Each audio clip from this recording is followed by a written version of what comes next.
Prakata edisi pertama tahun 1981. Ini adalah buku teks yang dirancang bagi mahasiswa yang serius ingin menyelidiki sejarah Indonesia sejak kedatangan Islam. Buku ini dimaksudkan untuk memenuhi kebutuhan yang dirasakan oleh orang-orang yang kajiannya terhambat oleh sejumlah besar karya pokok tentang Indonesia yang terlalu spesifik. Banyaknya karya-karya ini yang ditulis dalam bahasa asing, dan sulitnya akses ke sebagian karya ini. Literatur yang ada juga kadangkala terlalu menekankan aspek kolonial, atau kalau tidak, keunikan Indonesia, dan tidak memberikan kronologi yang jelas yang akan mengarahkan para mahasiswa. Karena itu, buku ini bertujuan memberikan sebuah narasi yang mendasar, namun rinci, tentang sejarah Indonesia sejak tahun plus 1300, sebuah pengantar tentang isu-isu penting dari periode tersebut, dan sebuah panduan terhadap sumber-sumber sekunder yang paling penting yang diterbitkan, atau sumber-sumber primer di mana tidak ada sumber-sumber sekunder yang memadai. Jadi, tujuan saya adalah memfasilitasi para mahasiswa untuk melangkah maju ke tingkat kajian yang lebih tinggi. Kebutuhan akan sebuah buku semacam itu telah nyata selama beberapa waktu, tapi baru saat-saat inilah kajian tentang sejarah Indonesia dapat mencapai tingkat cakupan dan kecanggihan atas keseluruhan periode tersebut, yang memadai bagi lahirnya buku teks semacam ini. Kesenjangan-kesenjangan penting tetap ada dalam pengetahuan kita, namun masalah-masalah utama telah diselidiki sekarang. Sejarah tertulis Indonesia tidak bermula dari tahun dimulainya buku ini, melainkan sekitar 1000 tahun sebelumnya. Prasasti-prasasti yang tertua dari Kepulauan Indonesia terdapat pada 7 buah yupa di Kutai, Kalimantan Timur, yang berdasarkan paleografi bertarikh tahun 400 Masehi. Rujukan-rujukan dalam bahasa Cina juga terdapat dari masa yang sangat kuno.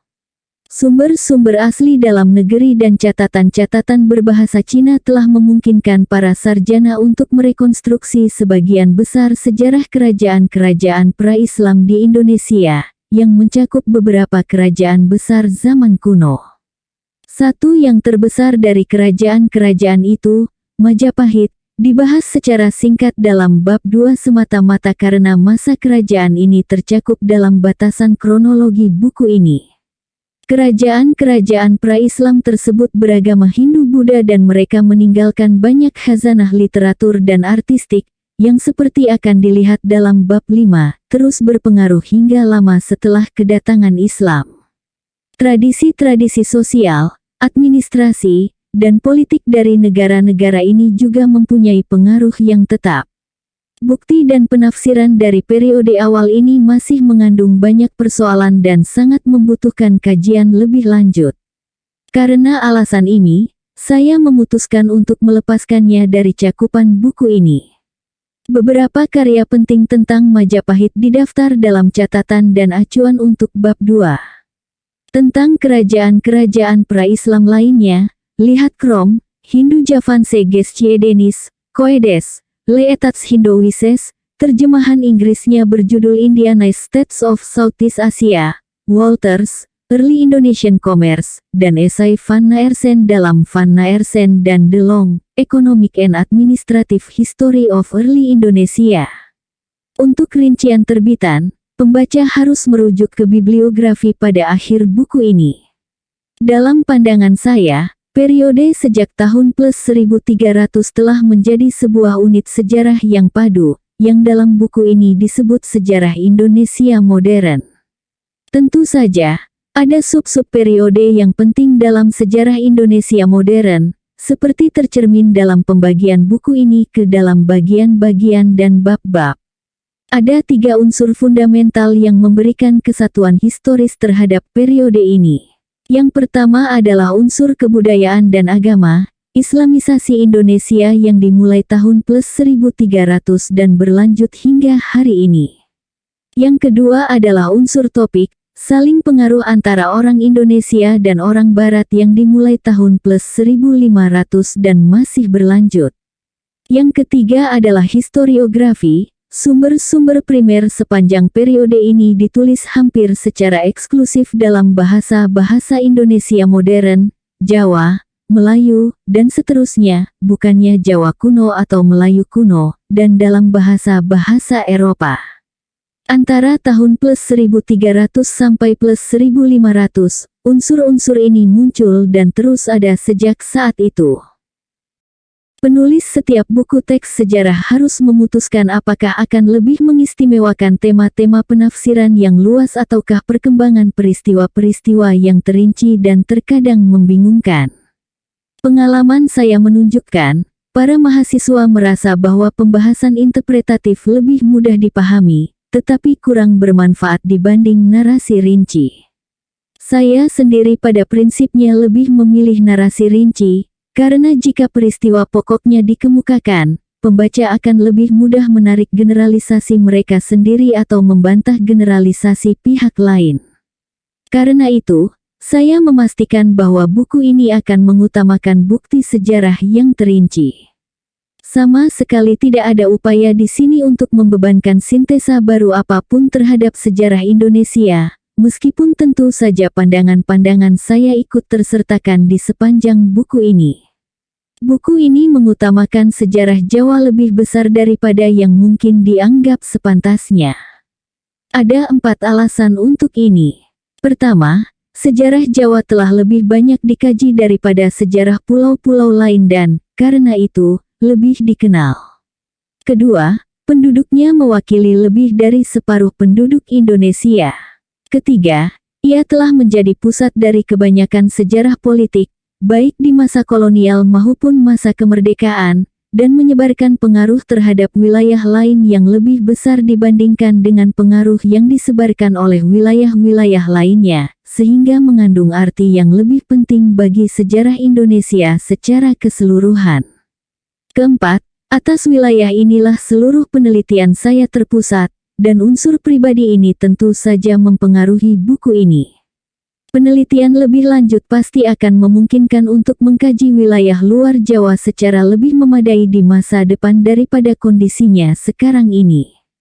Semua ilmuwan hanya menguasai tidak lebih dari sebagian kecil sumber-sumber primer untuk topik yang dicakup dalam buku ini, yaitu hampir 7 abad sejarah kepulauan yang paling luas di dunia. Jadi, banyak bagian dari isi buku ini merupakan huraian atau ringkasan dari karya-karya orang lain, yang daftarnya diberikan dalam bibliografi. Seperti buku teks lainnya, buku ini pun pada beberapa kesempatan mungkin hanya semata-mata mengulang, atau bahkan menambah, kesalahan buku lain. Untuk meminimalkan persoalan ini, saya telah meminta komentar beberapa teman dan rekan kerja atas draft buku ini. Banyak sekali bagian dari buku ini telah dibaca oleh Prof. C. Decowan, Prof. C. Lasser, Dr. L. J. de Graaf, dan Dr. A. J. S. Reid. Dr. J. S. Bastin, Dr. P. B. R. Carey, Prof. James C. Fox, Dr. E. U. Kratz, Prof. J. D. Lege, Dr. Ruth T. McVeigh, Eleder P. Verhoeven, dan Prof. P. J. Zoetmulder, S.J. juga telah memberi saran-saran yang berharga atas beberapa pasal buku ini. Saya sangat berhutang budi kepada semua tokoh ini. Tentu saja, kesalahan yang ada tetap merupakan tanggung jawab saya. Saya berhutang terima kasih khusus kepada para mahasiswa saya yang telah membaca mayoritas draft buku ini, membantu saya untuk menentukan apa saja yang diperlukan, dan membesarkan hati saya untuk percaya bahwa buku ini memang berharga. Banyak orang Indonesia telah memberiku informasi yang tak ternilai untuk bab-bab akhir buku ini, tapi kebanyakan meminta supaya nama-nama mereka tidak disebutkan di sini. MC Rickleff. Prakata edisi kedua, tahun 1993. 1 dekade setelah edisi pertama buku teks ini terbit, kajian tentang sejarah Indonesia maju pesat. Karena itu, jelas perlu dipersiapkan edisi baru jika buku ini ingin tetap berguna buat mahasiswa. Penelitian telah dilakukan dalam semua bidang dengan hasil-hasil yang mengesankan. Sejarah ekonomi secara umum, sejarah pulau-pulau luar Jawa, terutama Bali, Jawa abad ke-19, Sumatera abad ke-19, sejarah abad ke-20 secara umum dan khususnya zaman revolusi dan tahun-tahun sejak 1965, semuanya bisa didapati dalam buku-buku yang baru diterbitkan. Karya-karya utama sintesa dan penafsiran juga telah terbit, khususnya Carrefour Javanais karangan Lombard, sebuah karya yang begitu luas cakupannya sehingga tidak dapat dikutip dalam satu bab khusus manapun dari buku ini. Terbitan-terbitan ini telah membukakan topik-topik baru sekaligus memberikan pandangan baru atas subjek-subjek yang sudah dikaji sebelumnya.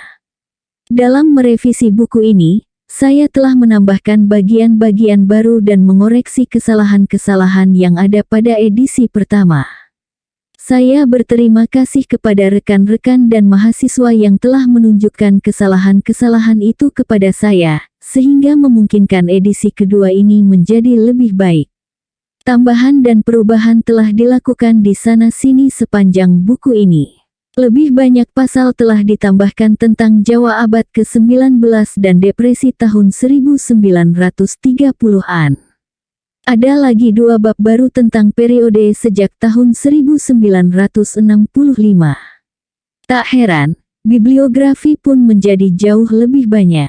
Saya berterima kasih kepada rekan-rekan yang telah membaca dan mengomentari draft edisi yang telah direvisi ini, Prof. N. Root, Dr. Ian Brown, Prof. C. Vassar, Prof. R. William Liddell, Prof. A. J. S. Reid, Dr. Heng Sulte Nordoh, Dr. Ilelius Syamsuddin, dan Dr. Adrian Vickers.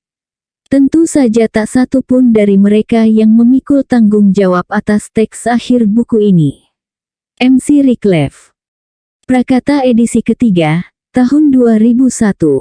Sejarah dan penulisan sejarah Indonesia telah berkembang pesat sejak edisi kedua buku ini terbit. Maka, munculnya sebuah edisi baru lagi menjadi keharusan.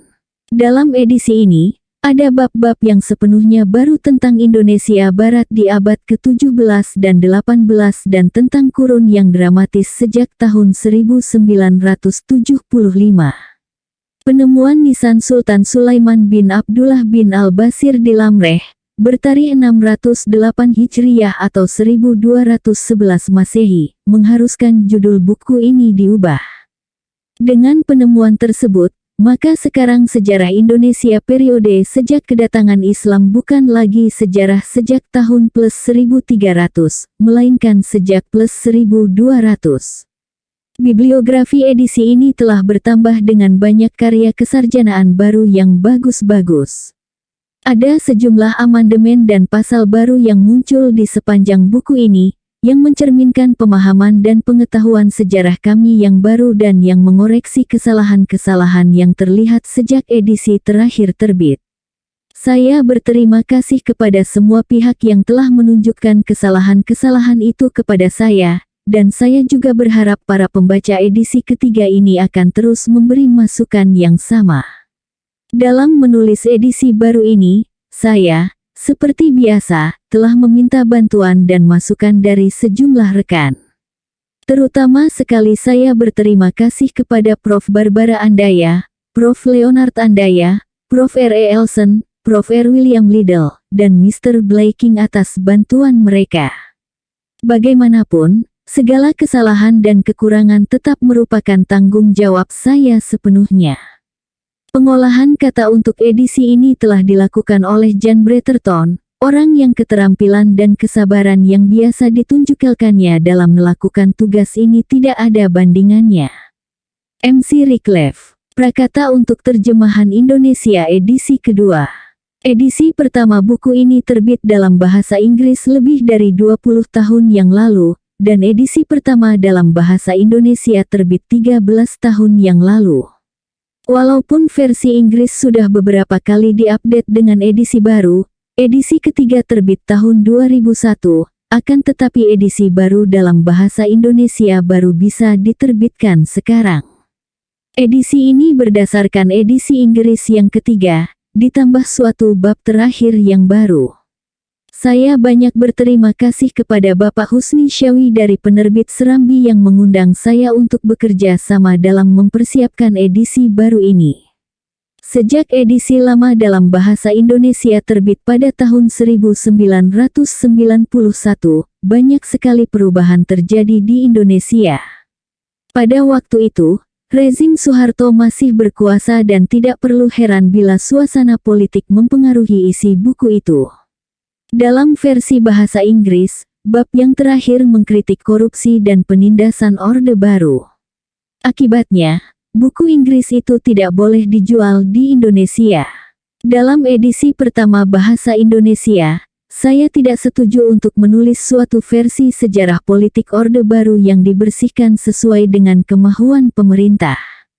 Saya membuang total bab yang terakhir dari versi Inggris itu dan menulis bab baru yang menyatakan, antara lain, bab ini hanya akan memberikan sedikit perhatian pada sejarah politik selama masa-masa semenjak tahun 1965. Kejadian-kejadian tersebut sangat sulit untuk dinilai dan peka untuk dibahas.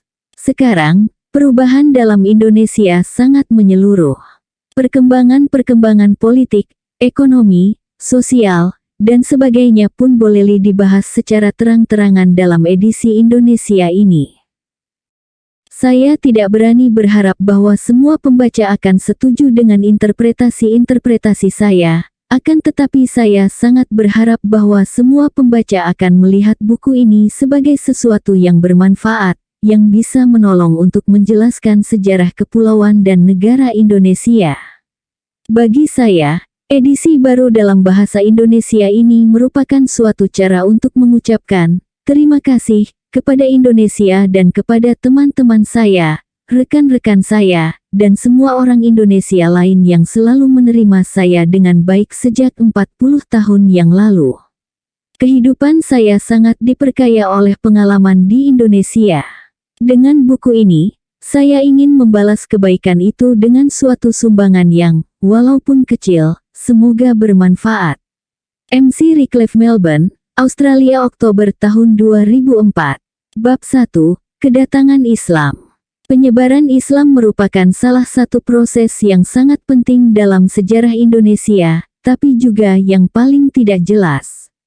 Tampaknya, para pedagang Muslim sudah ada di sebagian wilayah Indonesia selama beberapa abad sebelum Islam menjadi agama yang mapan dalam masyarakat lokal. Kapan, mengapa, dan bagaimana konversi penduduk Indonesia ini mulai terjadi telah diperdebatkan oleh beberapa ilmuwan. Tetapi, kesimpulan pasti tidak mungkin dicapai karena sumber-sumber yang ada tentang Islamisasi sangat langka dan sering sangat tidak informatif. Secara umum, ada dua proses yang mungkin telah terjadi. Pertama, penduduk pribumi mengalami kontak dengan agama Islam dan kemudian menganutnya. Proses kedua, orang-orang asing Asia, Arab, India, Cina, dan lain-lain yang telah memeluk agama Islam tinggal secara tetap di suatu wilayah Indonesia, kawin dengan penduduk asli, dan mengikuti gaya hidup lokal sedemikian rupa sehingga mereka sudah menjadi orang Jawa, Melayu, atau suku lainnya. Kedua proses ini mungkin sering terjadi bersama-sama. Dan, apabila sedikit petunjuk yang masih ada tadi menunjukkan, misalnya, bahwa suatu dinasti Muslim telah berkedudukan mapan di suatu wilayah, maka seringkali mustahil untuk mengetahui mana yang lebih berperan di antara kedua proses itu.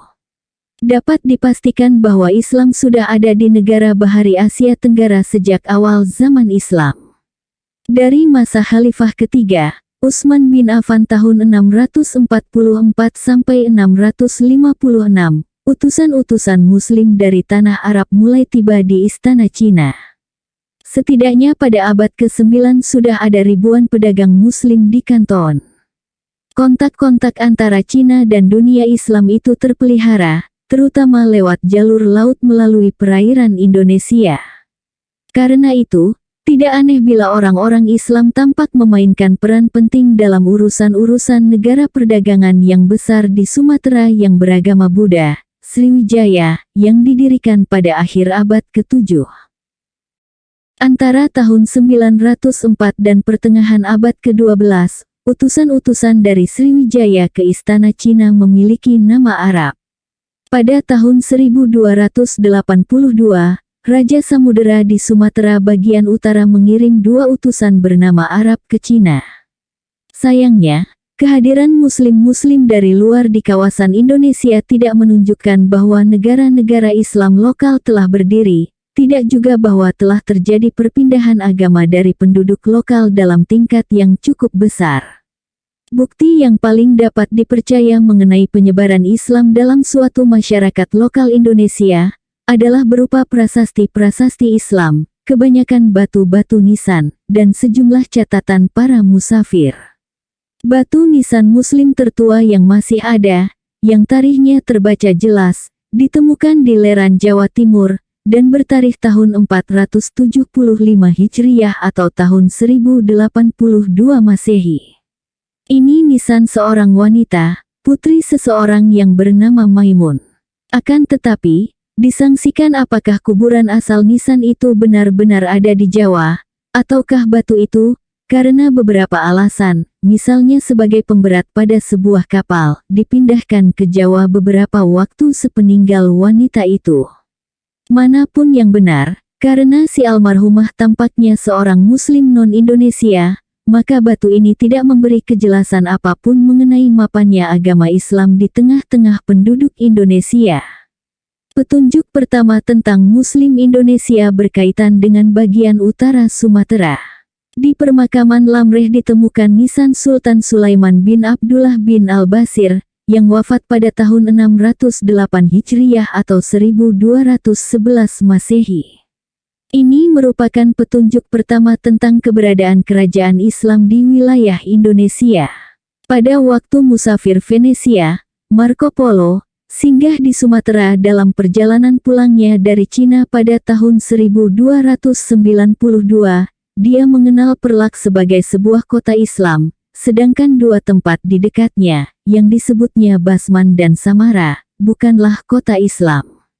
Basman dan Samara sering diidentifikasi sebagai Pasai dan Samudera, tetapi pengidentifikasian ini mengandung persoalan. Mungkin Samara bukanlah Samudera atau, jika keduanya sama, Polo telah keliru menyatakan kota ini sebagai bukan kota Islam, karena batu nisan penguasa pertama Samudera yang Muslim, Sultan Malik As-Salih telah ditemukan di sana, bertarikh tahun 696 Hijriah atau 1297 Masehi. Batu-batu nisan lain yang bertarikh setelah itu menegaskan bahwa bagian dari Sumatera Utara ini terus berada di bawah kekuasaan Islam. Musafir Maroko, Ibnu Battuta, melewati samudera dalam perjalanannya ke dan dari Cina pada tahun 1345 dan 1346, dan mendapati bahwa penguasanya adalah seorang pengikut mazhab fikih Syafi'i. Hal ini menegaskan bahwa mazhab yang kelak mendominasi Indonesia itu sudah hadir sejak masa-masa sangat awal, walaupun ada kemungkinan bahwa ketiga mazhab Sunni lainnya, Hanafi, Maliki, dan Hambali, juga sudah ada pada masa-masa awal itu. 2 buah batu nisan yang berasal dari akhir abad 14 dari Minye-Tujuh di Sumatera Utara tampaknya membuktikan terus berlangsungnya peralihan budaya di sana. Kedua batu itu berbentuk sama, tetapi batu yang satu memuat prasasti dengan bahasa Arab, dan batu lainnya memuat prasasti dengan bahasa Melayu kuno dan berhurufkan Sumatera kuno, tetapi sama-sama bersifat Islam. Keduanya menunjukkan tahun meninggalnya seorang putri almarhum Sultan Malik As-Zahir. Walaupun bulan, tanggal, dan harinya sama, kedua batu nisan itu berbeda 10 tahun 781 Hijriah dan 791 Hijriah atau 1380 Masehi dan 1389 Masehi. Tampaknya ada kemungkinan terjadinya kekeliruan pada salah satu angka tahun itu. Kedua prasasti itu tampaknya mengacu kepada wanita yang sama, yang berarti wanita itu diabadikan dengan 2 prasasti yang menggunakan 2 macam bahasa dan 2 macam tulisan. Sesudah masa itu, semua dokumen dari Sumatera Utara ditulis dengan tulisan Arab. Dari abad 14 masih dapat diperoleh bukti mengenai penyebaran agama Islam ke Brunei, Trengganu di Malaysia Timur Laut sekarang, dan Jawa Timur. Prasasti berbahasa Arab pada batu nisan dari Brunei memuji-muji seorang penguasa yang telah wafat yang disebut Sultan Arab ataupun Maharaja Sansekerta Brunei. Sekalipun tak bertarikh, Chen berhujah bahwa nisan itu pasti dibuat di Guangzhou, Cina Selatan, dan diimpor dari sana pada awal-awal abad 14, yang pasti sebelum tahun 1366. Batu nisan lainnya mencatat dalam bahasa Cina, kematian seorang Cina di Brunei pada tahun 1264 yang tampaknya seorang Muslim. Batu Trengganu merupakan sebuah fragmen dari suatu maklumat hukum. Namun, tarikh pada bagian akhirnya kelihatan tidak lengkap, dan rentang tarikh yang mungkin bagi prasasti ini adalah antara tahun 1302 dan 1387 Masehi. Batu itu tampaknya melambangkan masuknya hukum Islam ke suatu daerah yang sebelumnya bukan daerah Islam, seperti terlihat pada lebih menonjolnya penggunaan kata-kata Sansekerta daripada kata-kata Arab, bahkan untuk menyebutkan kata sepenting Tuhan, yang pada satu tempat dinamakan Dewata Mulia Raya, dan bukannya Allah. Serangkaian batu nisan yang sangat penting ditemukan di kuburan-kuburan di Jawa Timur, yaitu di Trawulan dan Tralaya, di dekat situs Istana Majapahit yang Hindu-Buddha. Batu-batu itu menunjukkan makam orang-orang Muslim, tapi dengan satu pengecualian, semua tarikhnya menggunakan tahun Saka India bukannya tahun Hijriah Islam, dan menggunakan angka-angka Jawa kuno bukannya angka-angka Arab. Tarikh Saka dipakai oleh istana-istana Jawa dari zaman Jawa kuno hingga tahun 1633 Masehi. Digunakannya tarikh ini dan angka-angka tahun Jawa kuno pada batu-batu nisan itu menunjukkan bahwa makam-makam itu, hampir dapat dipastikan, merupakan tempat dimakamkannya orang-orang Muslim Jawa, bukan Muslim non-Jawa. Batu nisan pertama ditemukan di Trawulan yang bertarikh S1290 atau tahun 1368 sampai tahun 1369 Masehi. Di Tralaya ada beberapa batu nisan yang tarikhnya berkisar antara S1298 sampai S1533 atau tahun 1376 sampai tahun 1611 Masehi. Batu-batu ini memuat kutipan-kutipan dari Quran dan ungkapan-ungkapan saleh. Dari gaya hiasan pada beberapa batu nisan itu dan lokasinya yang dekat dengan situs ibu kota Majapahit, Damais menarik kesimpulan bahwa batu-batu itu mungkin untuk menandai kuburan para bangsawan Jawa, bahkan boleh jadi anggota-anggota keluarga raja. Oleh karena itu, batu-batu Jawa Timur itu mengesankan bahwa beberapa elit Jawa memeluk Islam pada saat kerajaan Majapahit yang beragama Hindu-Buddha itu sedang jaya-jayanya. Apalagi batu-batu nisan itu merupakan bukti pertama yang masih ada tentang orang-orang Jawa yang beragama Islam.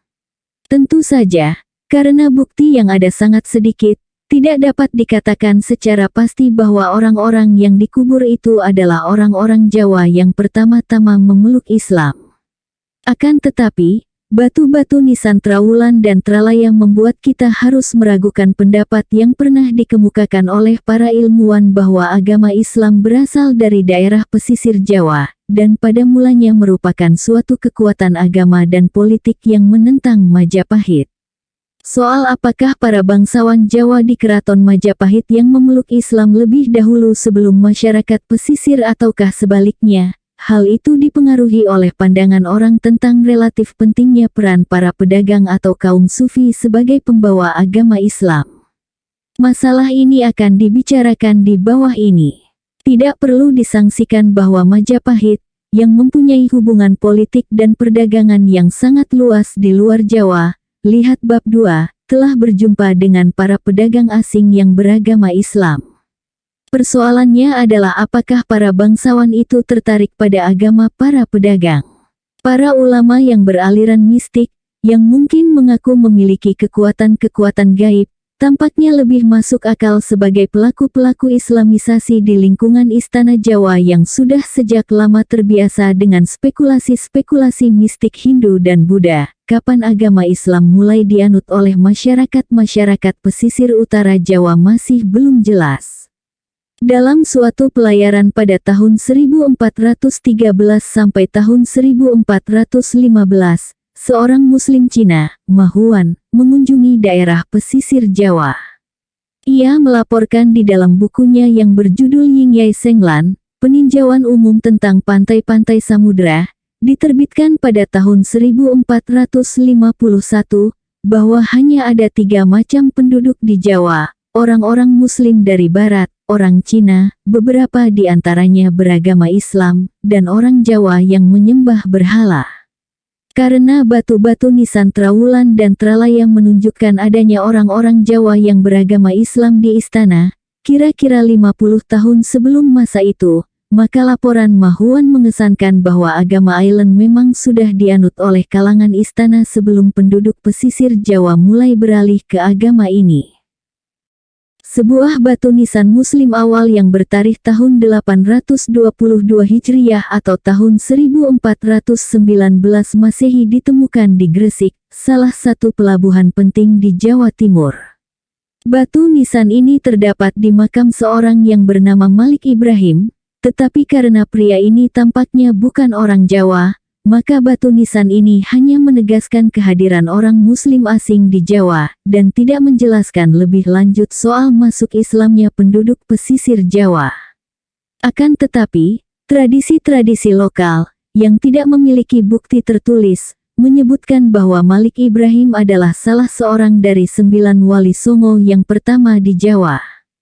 Sekitar awal abad 15, berdiri kota perdagangan Malaya yang besar, yaitu Malaka. Sejarahnya akan dibahas secara singkat dalam bab 2. Malaka merupakan pusat perdagangan yang paling penting di kepulauan bagian barat, dan oleh karenanya menjadi pusat bagi orang-orang Muslim asing, dan tampaknya menjadi penopang penyebaran agama Islam. Batu-batu nisan yang ada dari Malaka dan tempat-tempat lainnya membuktikan penyebaran itu di semenanjung Malaya. Batu nisan Sultan Malaka yang ke-6, Mansur Shah, wafat tahun 822 Hijriah atau tahun 1477 Masehi, telah ditemukan, sebagaimana juga batu nisan Sultan Pahang yang pertama, Muhammad Shah, wafat 880 Hijriah atau tahun 1475 Masehi. Di Pengkalan Kempas di Negeri Sembilan ditemukan sebuah prasasti yang menunjukkan bahwa daerah itu sedang berada dalam masa peralihan menjadi daerah Islam pada tahun 1460-an. Prasasti itu terdiri atas 2 bagian, yang satu ditulis dalam bahasa Melayu dengan aksara Arab, dan bagian yang lainnya ditulis dalam bahasa Melayu dengan aksara India, seperti yang digunakan pada prasasti Minye Tujoh. Batu itu menggunakan tarikh Saka India, dan agaknya menunjukkan kematian seorang pahlawan lokal bernama Ahmad Majanu pada tahun 1385 S atau tahun 1463 sampai tahun 1464 Masehi. Kembali ke Sumatera Utara, kuburan-kuburan dari akhir abad 15 dan 16 membuktikan berdirinya negara-negara Islam selanjutnya di sana. Sultan Pedir yang pertama, Muzaffar Shah, dimakamkan pada tahun 902 Hijriah atau tahun 1497 Masehi, dan Sultan yang kedua, Ma'ruf Shah, pada tahun 917 Hijriah atau tahun 1511 Masehi. Di ujung utara Sumatera Utara berdiri Kerajaan Aceh pada awal abad 16. Kerajaan ini dengan cepat menjadi sebuah kerajaan Sumatera Utara yang paling kuat dan merupakan salah satu kerajaan terkuat di kawasan Malaya Indonesia. Sultan pertama Kekaisaran Aceh ialah Ali Mugayat Shah, yang batu nisannya bertarikh 936 Hijriah atau tahun 1530 Masehi. Di luar Jawa, Sumatera, Brunei, dan Semenanjung Malaya, tidak terdapat satupun bukti mengenai dianutnya agama Islam oleh orang-orang Indonesia sebelum abad 16. Namun, cukup jelas bahwa Islam telah tersebar ke beberapa tempat yang lebih ke timur, karena di dekat Jolo, di Kepulauan Sulu Filipina Selatan, dulu terdapat sebuah batu nisan bertarikh 710 Hijriah atau tahun 1310 Masehi, yang merupakan tanda dari kubur seorang Muslim yang tampaknya berkebangsaan asing, tapi telah menjadi semacam penguasa daerah setempat. Banyak sumber legenda dari Mindanao dan Sulu, yaitu daerah-daerah Islam di Filipina, yang mengungkapkan dibawanya agama Islam oleh orang-orang Arab dan Melayu dari kepulauan bagian barat. Ada kemungkinan bahwa orang-orang Muslim Cina juga berperan dalam penyebaran agama Islam di kawasan itu. Sebelum abad 16, bukti yang tidak lengkap ini menunjukkan bahwa penyebaran agama Islam bermula di kepulauan bagian barat. Akan tetapi, tidak terlihat bahwa telah terjadi gelombang pengaruh Islam secara berkesinambungan dari satu daerah yang telah menerima agama baru itu ke daerah tetangga. Bukti itu hanya memberi beberapa gambaran singkat mengenai proses yang berlangsung, tetapi proses itu tampaknya rumit dan agak lamban. Pada awal abad 13, agama Islam telah ada di Sumatera Utara. Pada abad 14, di Malaya Timur Laut, di Filipina Selatan, dan di kalangan beberapa bangsawan di Jawa Timur. Dan pada abad 15, di Malaka serta daerah-daerah lain di Semenanjung Malaya. Beberapa batu nisan atau catatan para musafir hanya memberikan petunjuk mengenai adanya orang-orang Muslim pribumi di suatu daerah tertentu pada suatu waktu tertentu. Kenyataan bahwa tidak terdapat satupun bukti mengenai Islamisasi yang dapat ditemukan di tempat-tempat lainnya, bukan berarti bahwa tidak ada orang-orang Muslim di sana. Dan bukti yang tidak dapat menjawab pertanyaan-pertanyaan yang lebih rumit, seperti berapa banyak penduduk Lamreh selain pihak penguasa yang beragama Islam pada tahun 1211 Masehi, atau seberapa dalam agama Islam memengaruhi cara hidup atau pemikiran religius orang-orang Indonesia yang pertama-tama masuk Islam.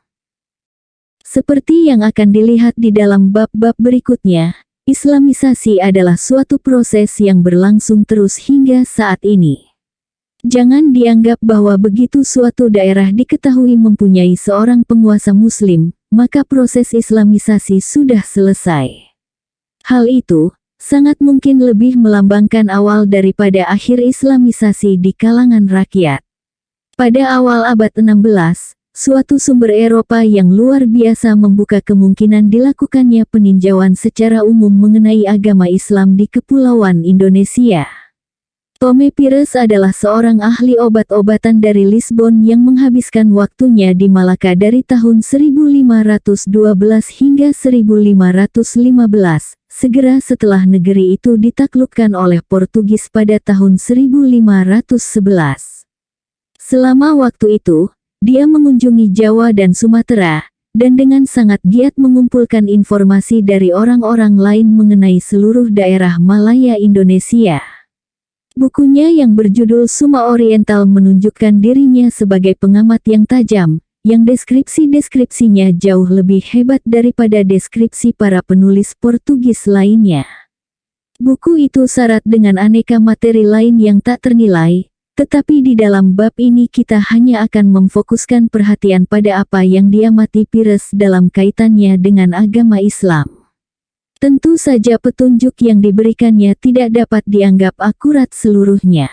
Akan tetapi, banyak sekali hal yang ditulisnya tampak cocok dengan fragmen-fragmen bukti lain yang sudah disebutkan terdahulu, dan deskripsinya tidak mengandung sama sekali pernyataan-pernyataan yang nyata-nyata salah mengenai daerah yang bersangkutan, sehingga buku itu tampaknya dapat bertahan sebagai salah satu dokumen yang terpenting mengenai Islamisasi di Indonesia.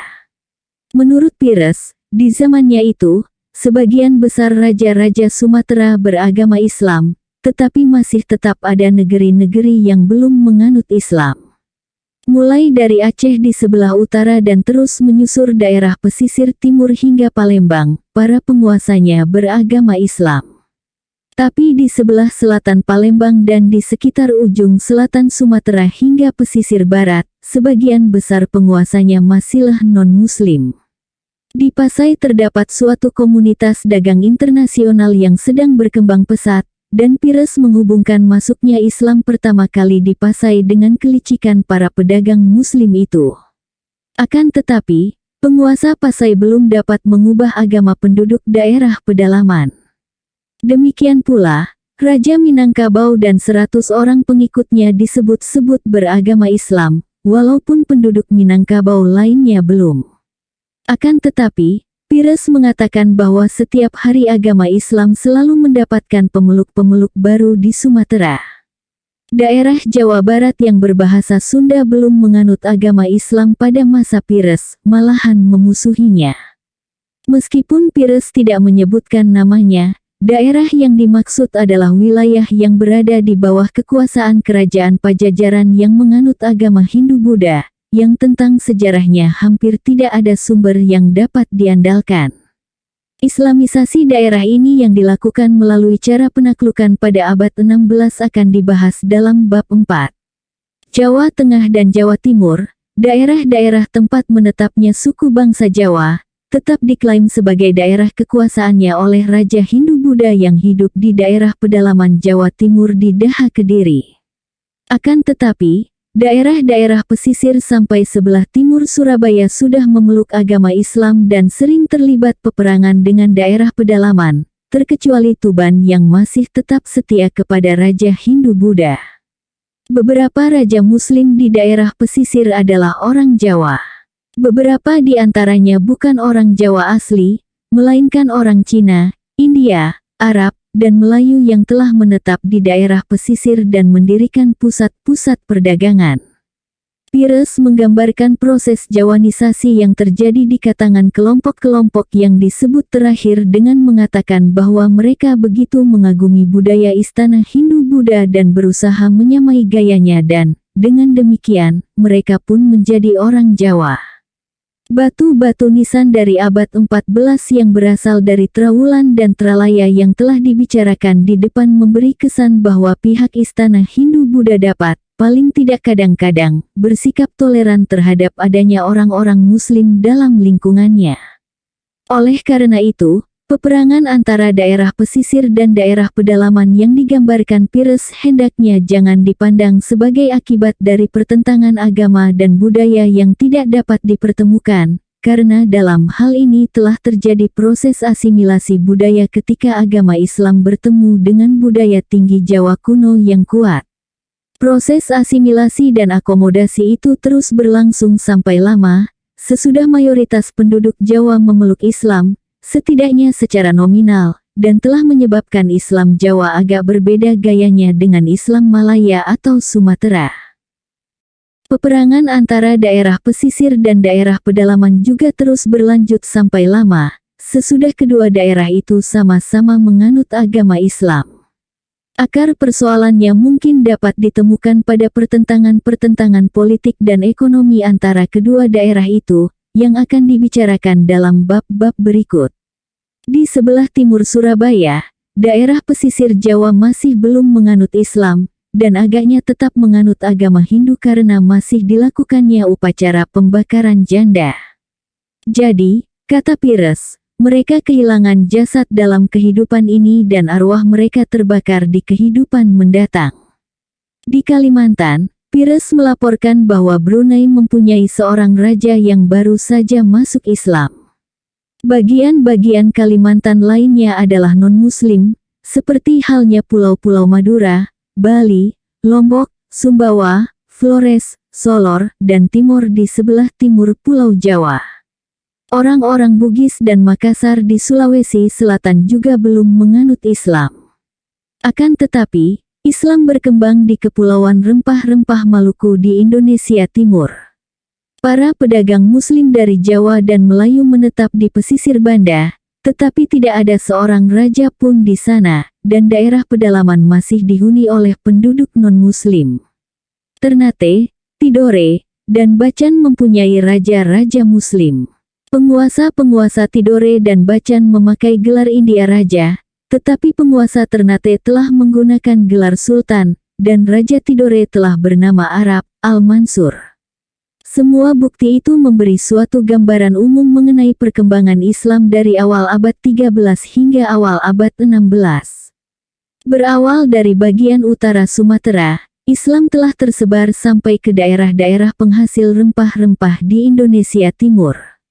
Daerah-daerah yang paling mantap Islamnya adalah daerah-daerah yang paling penting dalam perdagangan internasional, pesisir-pesisir Sumatera di Selat Malaka, Semenanjung Malaya, pesisir utara Jawa, Brunei, Sulu, dan Maluku. Menurut keterangan Tommy Pires, tidak semua daerah perdagangan yang penting telah diislamkan. Misalnya, Timor dan Sumba, daerah penghasil kayu cendana, masih tetap non-Islam. Adanya perdagangan internasional hampir tidak menolong menjelaskan mengapa sudah ada bangsawan-bangsawan yang beragama Islam di Istana Majapahit pada abad 14, atau mengapa Trengganu merupakan daerah Malaya yang pertama tempat Islamisasi berlangsung. Namun demikian, tampaknya memang ada semacam kaitan antara perdagangan dan Islam. Dengan demikian, penentuan waktu secara umum tentang awal Islamisasi, sampai batas tertentu, dapat ditetapkan, namun masih terdapat pertanyaan-pertanyaan penting yang menimbulkan banyak perdebatan. Setelah beberapa abad lamanya orang-orang Muslim asing singgah atau menetap di Indonesia, mengapa pengislaman orang-orang Indonesia baru terjadi pada abad 13, dan terutama pada abad 14 serta 15? Berasal dari manakah Islam yang masuk ke Indonesia? Dan bagaimanakah cara Islam berhasil menjadi agama mayoritas penduduk Indonesia? Dalam upaya menjawab pertanyaan-pertanyaan semacam itu, beberapa ahli menganggap pantas berpaling dari sumber-sumber sejarah primer yang dibicarakan di atas ke legenda-legenda Indonesia, yang mencatat bagaimana penduduk Indonesia sendiri menceritakan kisah pengislaman mereka. Semua legenda itu baru muncul lama sesudah kedatangan Islam. Meskipun dongeng-dongeng itu mungkin berisi cerita-cerita kuno, namun sebagian besar isinya hanya dikenal dalam versi-versi dari abad 18 dan 19. Dongeng-dongeng itu bukanlah catatan-catatan sejarah yang dapat dipercaya, tetapi karena di dalamnya terkandung titik berat yang merata pada peran-peran yang dimainkan oleh pengetahuan gaib dan kekuatan-kekuatan magis, pada asal-usul non-Indonesia dan koneksi-koneksi dagang para ulama yang pertama, dan pada suatu proses pengislaman yang bermula di kalangan kaum elit dan berlanjut ke golongan-golongan di bawahnya, maka dongeng-dongeng itu dapat menyingkap kejadian-kejadian yang sebenarnya. Hikayat Raja-Raja Pasai merupakan salah satu sumber yang demikian itu. Naskahnya berbahasa Melayu, tetapi disalin di Demak, Jawa Utara, pada tahun 1814. Legenda ini menceritakan bagaimana Islam masuk ke samudera. Batu nisan Sultan yang pertama, Malik As-Salih, yang bertarikh 1297 Masehi telah dibicarakan di atas. Dalam cerita ini disebutkan bahwa Khalifah Mekah mendengar tentang adanya samudera dan memutuskan untuk mengirim sebuah kapal ke sana untuk memenuhi ramalan Nabi Muhammad, bahwa suatu hari nanti akan ada sebuah kota besar di timur yang bernama Samudra, yang akan menghasilkan banyak orang suci. Kapten kapal itu, Syekh Ismail, singgah di India untuk menjemput seorang sultan yang telah mengundurkan diri dari tahta karena ingin menjadi orang suci. Penguasa Samudra, Merah Silau atau Silu, bermimpi bahwa Nabi menampakkan diri kepadanya, mengalihkan secara gaib pengetahuan tentang Islam kepadanya dengan cara meludah ke dalam mulutnya, dan memberinya gelar Sultan Malik As-Salih. Setelah terbangun, Sultan yang baru itu mendapati bahwa dia dapat membaca Quran walaupun dirinya belum pernah diajar, dan bahwa dia telah dihitan secara gaib. Dapat dimengerti bahwa para pengikutnya merasa takjub atas kemampuan Sultan mengaji dalam bahasa Arab. Kemudian kapal dari Mekah tadi tiba. Ketika Syekh Ismail mendengar pengucapan dua kalimat syahadat Malik As-Salih, maka dia pun melantiknya menjadi penguasa dengan tanda-tanda kerajaan dan jubah-jubah kenegaraan dari Mekah. Ismail terus mengajar penduduk bagaimana cara mengucapkan dua kalimat syahadat, bahwa tidak ada Tuhan selain Allah dan Muhammad adalah Rasul-Nya. Kemudian dia pun pergi meninggalkan samudera, sedangkan orang suci berkebangsaan India tadi tetap tinggal untuk menegakkan agama Islam secara lebih kokoh di samudera. Sejarah Melayu merupakan naskah berbahasa Melayu lainnya, yang dikenal dalam beberapa versi. Satu naskah bertarikh 1021 Hijriyah atau tahun 1612 Masehi, tetapi naskah ini hanya ada dalam salinan dari awal abad 19. Bila hikayat Raja-Raja Pasai bercerita tentang masuk Islamnya samudera, sejarah Melayu berisi suatu kisah mengenai masuk Islamnya Raja Malaka. Raja ini juga bermimpi bahwa Nabi menampakkan diri kepadanya, mengajarinya cara mengucapkan dua kalimat syahadat, memberinya nama baru Muhammad, dan memberitahukannya bahwa pada hari berikutnya akan tiba sebuah kapal dari negeri Arab yang mengangkut seorang ulama yang harus dipatuhinya. Setelah terjaga, raja itu mendapati bahwa dirinya telah dihitan secara gaib, dan sewaktu mengulang terus-menerus pengucapan dua kalimat syahadat, anggota-anggota kerajaan yang lain, yang tidak mengerti bahasa Arab, merasa yakin bahwa rajanya telah gila. Kemudian kapal pun tiba, dan dari kapal itu turunlah Sayyid Abdul Aziz untuk bersembahyang di pantai. Penduduk terheran-heran dan menanyakan arti dari gerakan-gerakan ritual itu. Raja memberitahu bahwa kesemuanya itu sama seperti yang ada dalam mimpinya. Sesudah itu, para pejabat istana mengikutinya memeluk Islam. Raja itu pun menyandang gelar Sultan Muhammad Syah dan memerintahkan seluruh rakyatnya untuk memeluk Islam. Sayyid Abdul Aziz sendiri kemudian menjadi guru raja. Kedua naskah Melayu itu berbeda dengan dongeng-dongeng mengenai Islamisasi di Jawa yang telah dikenal sampai sekarang ini. Kalau naskah-naskah Melayu itu memandang Islamisasi sebagai suatu titik balik yang penting yang ditandai dengan tanda-tanda formal dari perubahan agama seperti khitanan, pengucapan dua kalimat syahadat, dan penggunaan nama Arab, sebaliknya dongeng-dongeng Jawa tidak mengungkapkan Islamisasi sebagai suatu garis pemisah yang setajam itu. Hal itu agaknya sesuai dengan bukti yang dibicarakan terdahulu, yang memberi kesan bahwa suatu proses asimilasi sedang berlangsung di Jawa. Akan tetapi, dalam cerita-cerita Jawa, peristiwa-peristiwa ajaib masih tetap memainkan peranan penting. Babat Tanah Jawi, Sejarah Tanah Jawa, merupakan judul umum yang mencakup sejumlah besar naskah berbahasa Jawa yang beraneka ragam susunan dan uraiannya, dan tak satu naskah pun terdapat dalam salinan dari masa sebelum abad ke-18. Naskah-naskah ini menisbahkan pengislaman pertama orang-orang Jawa pada kegiatan 9 wali, namun nama-nama dan hubungan-hubungan di antara ke-9 orang ini berbeda-beda dalam berbagai naskah. Adalah mustahil mereduksi keanekaragaman ini menjadi daftar 9 orang yang disepakati oleh semua naskah itu. Memang beberapa naskah menyepakati adanya 9 orang wali, namun mendaftar 10 nama.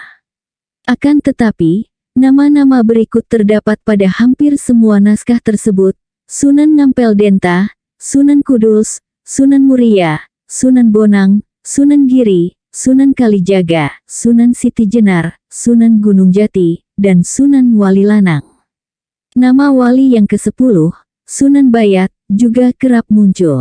Istilah wali yang diberikan kepada semua tokoh itu adalah kata Arab, yang berarti orang suci, sedangkan gelar sunan yang mereka pakai adalah kata Jawa. Asal kata sunan agak kurang jelas, tapi mungkin berasal dari kata suhun yang berarti menghormati. Di sini dalam bentuk pasifnya yang berarti dihormati. Beberapa orang wali, namun tidak semuanya, konon merupakan keturunan non-Jawa. Beberapa di antaranya konon telah menuntut ilmu di Malaka, khususnya Sunan Giri, Sunan Bonang, dan Sunan Wali Lanang. Beberapa wali lagi konon mempunyai hubungan komersial, Giri sebagai anak angkat seorang saudagar wanita, Bayat sebagai pegawai seorang saudagar beras wanita, dan Kalijaga sebagai seorang penjual rumput. Cerita babat Tanah Jawi tentang bagaimana Sunan Kalijaga terbimbing ke jalan yang benar sangat instruktif.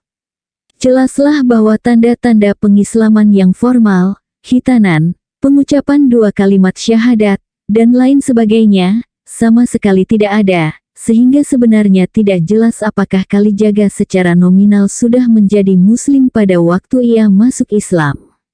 Di dalam cerita itu, Kalijaga disebutkan sebagai anak laki-laki Tumenggung Wilatikta yang mengabdi kepada Majapahit, yang afiliasi keagamaannya tidak ditegaskan.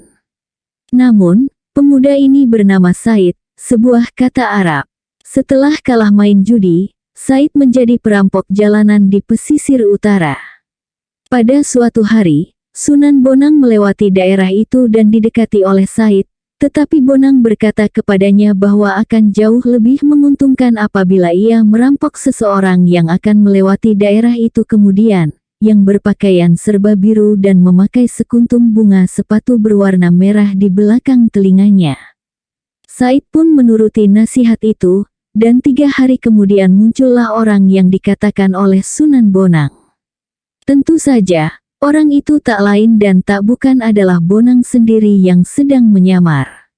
Ketika Said menyerangnya, Bonang mengubah dirinya menjadi 4 orang. Said begitu terguncang karena pengalamannya itu, sehingga dia meninggalkan jalan sesat yang telah ditempuhnya selama ini dan kemudian hidup sebagai seorang petapa. Dia memakai nama Kalijaga, menjadi wali, dan kawin dengan saudara perempuan Sunan Gunung Jati. Sejarah Banten merupakan naskah berbahasa Jawa lainnya yang berisi cerita-cerita pengislaman. Sebagian besar naskah kronik ini bertarikh akhir abad 19, tetapi 2 di antaranya merupakan salinan dari naskah asli yang ditulis dalam tahun 1730-an dan 1740-an. Seperti halnya dongeng-dongeng di dalam babat Tanah Jawi, ada banyak peristiwa ajaib di dalam naskah ini, tetapi soal pengislaman tidak digambarkan secara eksplisit, dan tidak ada penekanan pada pengucapan 2 kalimat syahadat, penghitanan, dan lain-lainnya. Cerita tentang asal-usul Sunan Giri menjadi perhatian sejarah Banten. Menurut karya ini, seorang suci berkebangsaan asing yang bernama Maulana Usalam datang ke Balambangan di ujung timur Jawa, suatu daerah yang belum menganut agama Islam sampai akhir abad 18.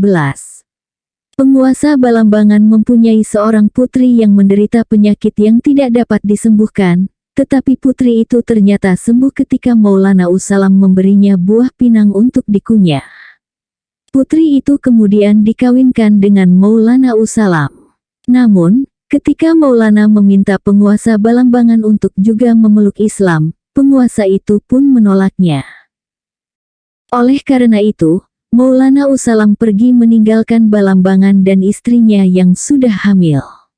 Ketika putri itu melahirkan bayi laki-laki, bayi itu dimasukkan ke dalam sebuah peti dan dibuang ke laut, seperti cerita Musa, yang terdapat dalam surah XX Quran dan juga dalam kitab Injil. Peti itu akhirnya terdampar di pantai Gresik, tempat bayi itu kemudian tumbuh menjadi seorang muslim dan, belakangan, menjadi sunan yang pertama dari Giri. Perlu dicatat bahwa sejauh yang diketahui dewasa ini, dongeng-dongeng Melayu tidak memuat kisah-kisah seperti cerita Balambangan, di mana kekuatan gaib seorang suci yang berkebangsaan asing tidak cukup kuat untuk mendorong orang masuk Islam. Cerita-cerita dongeng semacam itu tidak dapat memberikan banyak penjelasan mengenai kejadian-kejadian sebenarnya sekitar kedatangan agama Islam, tetapi paling tidak dongeng-dongeng itu benar-benar merefleksikan bagaimana generasi-generasi kemudian dari kaum Muslim Indonesia melihat kembali proses Islamisasi. Ada suatu perbedaan yang nyata dan penting antara dongeng-dongeng Melayu dan Jawa. Dalam dongeng Melayu, Islamisasi merupakan suatu titik balik yang penting yang ditegaskan dengan tanda-tanda konversi secara lahiriah yang jelas, sedangkan dalam dongeng Jawa, jarang sekali transisi yang disertai dengan tanda-tanda yang jelas. Terdapat pula kesamaan yang penting antara kedua tradisi itu. Kedua-duanya mencerminkan memori-memori tentang asal-usul beberapa ulama awal yang non-pribumi, tentang peristiwa-peristiwa gaib yang menyertai Islamisasi, dan tentang proses masuk Islam sebagai sesuatu yang bermula di kalangan kaum elit yang berkuasa di daerah setempat. Dari pesisir utara Jawa didapatkan 2 dokumen lagi yang membantu menambah substansi pada cerita mengenai Islamisasi. Kedua naskah yang berbahasa Jawa itu berisi ajaran-ajaran Islam seperti yang diberikan di Jawa pada abad 16. Walaupun sama-sama tidak bertarikh, namun kedua naskah itu dibawa pulang oleh ekspedisi Belanda yang pertama ke Jawa tahun-tahun 1595 sampai tahun 1597, dan oleh karenanya, pasti bertarikh sebelum tahun 1597. Kedua-duanya bukanlah karya yang tersusun tentang ilmu agama. Naskah yang satu adalah sebuah primbon, buku penuntun, yang berisi catatan-catatan yang dibuat oleh seorang atau beberapa orang murid dari seorang ulama. Naskah yang satu lagi dinisbahkan oleh G.W.J. Drewes kepada seorang ulama yang bernama Syekh Bari dan berisi pertimbangan-pertimbangan terhadap serangkaian hal yang diperdebatkan. Kedua naskah itu bersifat ortodoks dan mistis.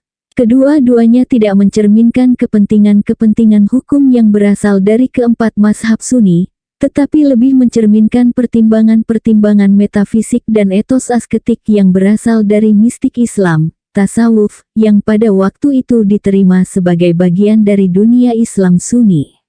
Sifat ortodoks kedua naskah itu sangat penting artinya. Islam Indonesia kelak adalah penuh bid'ah dan khurafat, suatu kenyataan yang mendorong munculnya gerakan-gerakan pembaharuan yang besar pada abad 19 dan 20. Oleh karena itu, naskah-naskah itu penting artinya untuk menunjukkan bahwa Islam yang sepenuhnya ortodoks diajarkan sejak mula pertama, setidak-tidaknya di beberapa daerah. Naskah-naskah tadi menunjukkan adanya beberapa penyesuaian dengan lingkungan-lingkungan Jawa. Sebagai contoh, Tuhan disebut dengan istilah Jawa Pangeran, dan asketisme disebut dengan kata Jawa Tapa. Kedua naskah itu menggunakan tulisan Jawa, yang merupakan perkembangan dari tulisan India, walaupun pada abad-abad kemudian, karya-karya keagamaan yang berbahasa Jawa kadang-kadang menggunakan tulisan Arab. Bagaimanapun juga, penyesuaian-penyesuaian dengan lingkungan Jawa itu tidak begitu penting. Ajaran-ajaran yang terdapat dalam kedua naskah itu dapat ditemukan pada semua komunitas Sufi ortodoks dalam dunia Islam. Buku yang dinisbahkan kepada Syekh Bari mengesankan bahwa sudut pandang ortodoks ini tidak dominan di seluruh Jawa, karena buku ini berisi bagian-bagian panjang yang menyerang doktrin-doktrin yang bersifat klinik.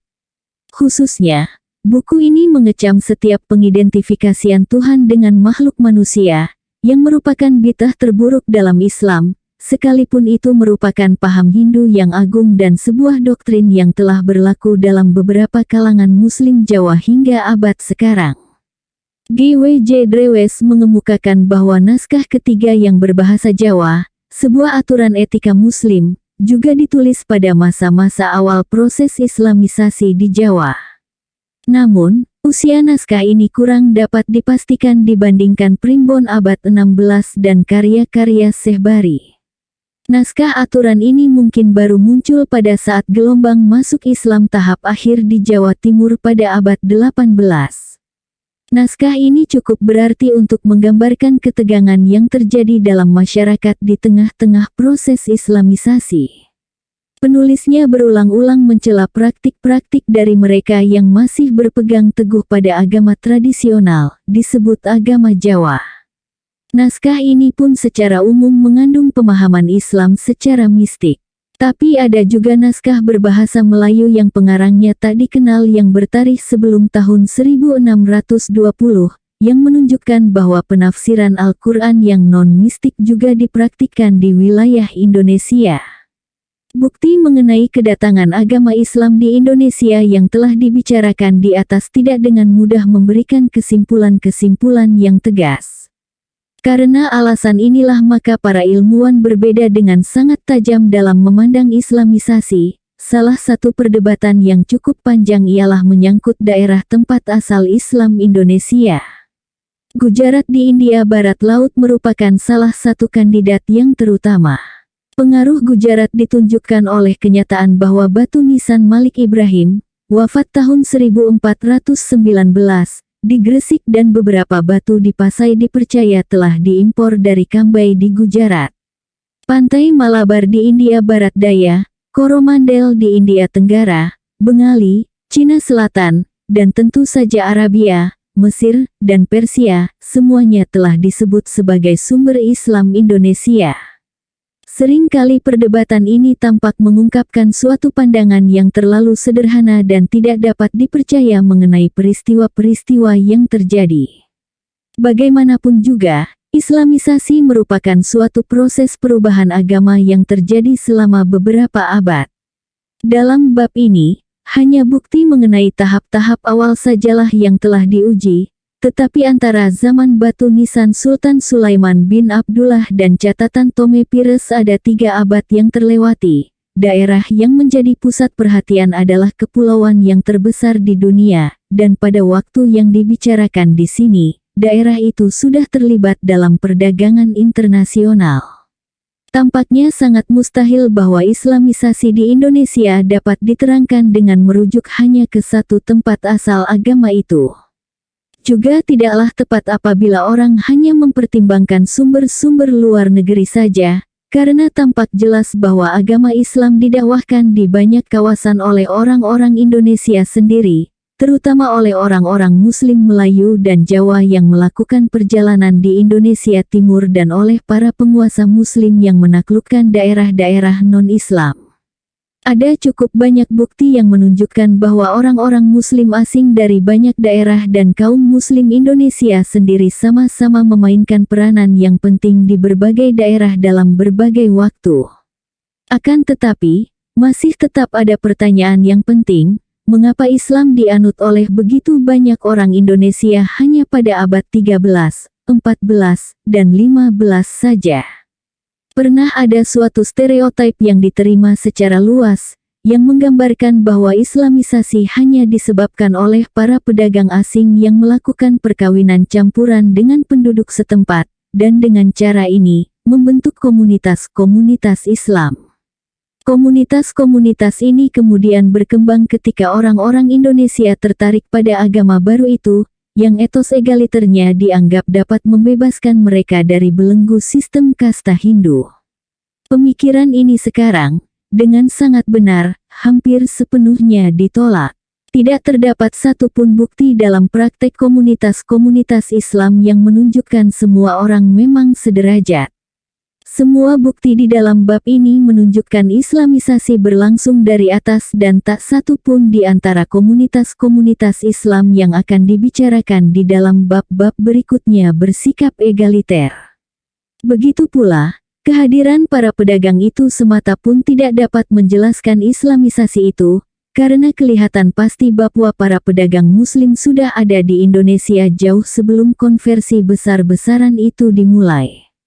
Di lain pihak, Islamisasi tidak dapat dibayangkan tanpa adanya perdagangan, karena jaringan perdagangan internasional lah yang menyebabkan orang-orang Indonesia berhubungan dengan Islam. Bukti yang jelas mengenai kecenderungan mistis dalam Islam di Indonesia telah memberi kesan bahwa kaum sufilah yang menjadi agen utama Islamisasi. A.H. Jones adalah pendukung utama argumen ini. Ia menjelaskan bahwa Islamisasi di Indonesia bersamaan waktunya dengan periode ketika Sufisme mulai mendominasi dunia Islam, setelah jatuhnya Baghdad ke tangan bangsa Mongol pada tahun 1258. Dalam pandangannya, kaum Sufi, yang berasal dari berbagai bangsa, datang ke Indonesia dengan menggunakan kapal-kapal dagang dan berhasil menyebarkan di sana pandangan keagamaan mereka yang lebih terbuka kepada ide-ide dari luar Islam dan tidak begitu ketat dalam soal hukum.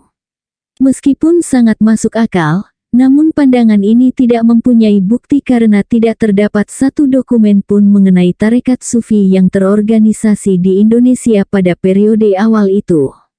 Di lain pihak, tentu saja selalu ada sedikit bukti untuk mendukung setiap teori. Lagi pula, di India, Tempat Islamisasi juga berlangsung dalam komunitas-komunitas yang sebelumnya beragama Hindu. Beberapa ilmuwan telah berhujah bahwa kaum Sufi bukannya menjadi agen utama dalam proses Islamisasi, melainkan hanya merupakan gelombang kedua Islam yang makin menghunjamkan komitmen ortodoks di daerah-daerah yang sudah memeluk Islam.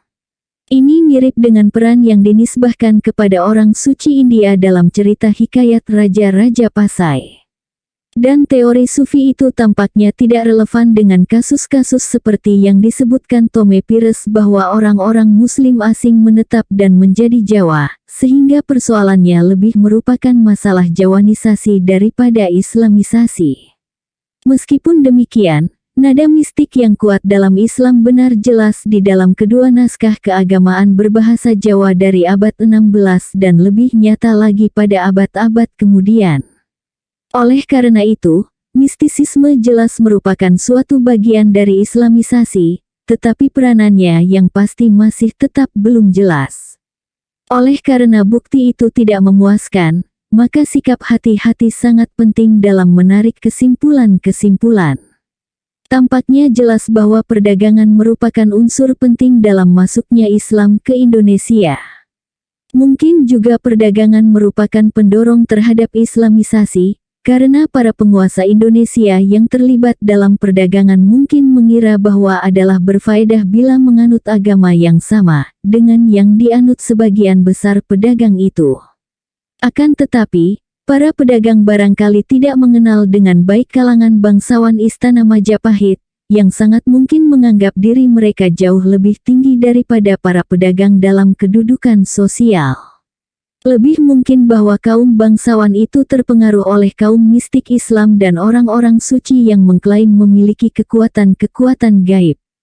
Sampai di sini, pertanyaan mengapa Islamisasi baru dimulai beberapa abad setelah para pedagang Muslim dikenal di daerah itu tetap belum terjawab. Mungkin harus ditarik perbedaan-perbedaan antara satu daerah dengan daerah lainnya. Ada bagian-bagian pesisir Sumatera dan Jawa yang tidak diketahui sama sekali sebelum Islamisasi. Dalam beberapa kasus, kota-kota yang muncul di sana adalah akibat dari bermukimnya orang-orang Muslim asing. Dalam kasus-kasus lainnya, orang-orang Indonesia yang tinggal di daerah itu mungkin belum banyak terpengaruh oleh pemikiran-pemikiran Hindu-Buddha, dan oleh karenanya tertarik pada agama Islam yang membawa perlengkapan budaya, seperti keterampilan membaca. Akan tetapi, di pusat-pusat budaya tinggi yang lama, hal ini tidak benar. Di Majapahit dan Bali, Islam menjumpai kendala budaya yang besar. Pengaruh budaya Majapahit adalah sedemikian rupa sehingga orang-orang Muslim non-Jawa di daerah pantai pun meniru gayanya. Adalah gejala dari perbedaan ini bahwa di Sumatera Utara sudah ada sultan-sultan sejak akhir abad 12, sedangkan tidak seorang pun Raja Jawa yang diketahui secara pasti memakai gelar itu hingga abad 17. Akan tetapi, akan keliru apabila orang terlalu menekankan dangkalnya Islamisasi di Jawa. Walaupun Islam hanya mempunyai dampak yang sangat terbatas terhadap falsafah Jawa, tetapi agama ini telah mengubah beberapa kebiasaan sosial masyarakat Jawa yang mendasar. Misalnya, semua orang Jawa yang memeluk Islam akhirnya melakukan khitanan dan penguburan sebagai pengganti upacara-upacara keagamaan Hindu-Buddha semacam kremasi. Dengan demikian, masuknya seseorang ke dalam komunitas keagamaan yang baru ini memiliki tanda yang jelas. Di Bali, karena sebab-sebab yang tidak jelas, kendala-kendala budaya tidak dapat diatasi dan Bali masih tetap Hindu sampai saat ini. Di semua daerah Indonesia, Islamisasi adalah awal, bukan akhir, dari suatu proses perubahan yang penting. 8 abad kemudian, proses ini masih tetap berlangsung. Satu poin terakhir perlu disebutkan. Perdebatan-perdebatan mengenai kepentingan relatif para pedagang dan kaum Sufi serta mengenai sumber asing Islam Indonesia telah membuat kaburnya suatu aspek Islamisasi yang penting. Pada umumnya Islamisasi dianggap sebagai suatu proses damai karena tidak ada satupun bukti mengenai ekspedisi-ekspedisi militer asing yang memaksakan agama ini melalui penaklukan. Akan tetapi, segera setelah sebuah kerajaan Islam berdiri di Indonesia, agama Islam kadang-kadang disebarkan dari sana ke kawasan-kawasan lain melalui peperangan.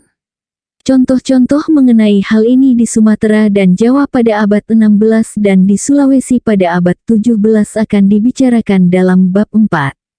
Ini tidak harus berarti bahwa peperangan-peperangan semacam itu dilakukan terutama dalam rangka menyebarkan agama Islam.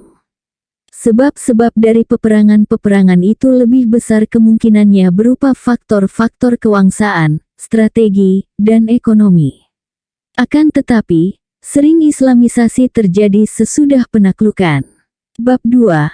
Aspek-aspek umum dari negara-negara prakolonial dan kerajaan-kerajaan besar, tahun 1300 sampai tahun 1500. Sejarah politik Indonesia pada abad 14 dan 15 tidak banyak diketahui karena alasan yang sama yang menyebabkan tidak begitu jelasnya proses Islamisasi, yaitu sangat langkanya bukti-bukti. Akan tetapi, dua negara besar jelaslah mendominasi periode ini, Majapahit di Jawa Timur dan Malaka di Malaya. Majapahit adalah yang terbesar di antara negara-negara yang ada di Indonesia sebelum datangnya Islam. Malaka mungkin merupakan yang terbesar di antara kerajaan-kerajaan perdagangan yang menganut agama Islam. Kedua-duanya melambangkan zaman peralihan di Indonesia pada abad-abad tersebut. Negara-negara lainnya, seperti Kesultanan Pasai yang baru, meninggalkan terlalu sedikit bukti yang dapat membantu dilakukannya rekonstruksi sejarah.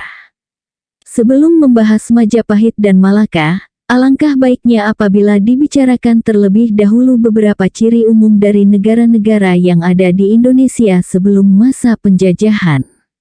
Meskipun bukti-bukti yang berhasil diperoleh berasal dari abad-abad yang belakangan, tetapi tampak jelas bahwa ciri-ciri umum tertentu dari negara-negara yang ada di Indonesia tidaklah berubah selama beberapa abad. Khususnya, kondisi tanah dan iklim di daerah tersebut mempunyai dampak yang penting bukan hanya terhadap pertanian dan perdagangan, melainkan juga terhadap formasi negara. Jawa mempunyai sederetan gunung berapi yang berjajar dari timur ke barat di sepanjang pulau itu. Gunung-gunung dan dataran-dataran tinggi lainnya membantu memisahkan wilayah pedalaman menjadi kawasan-kawasan yang relatif terpencil yang sangat cocok bagi persawahan.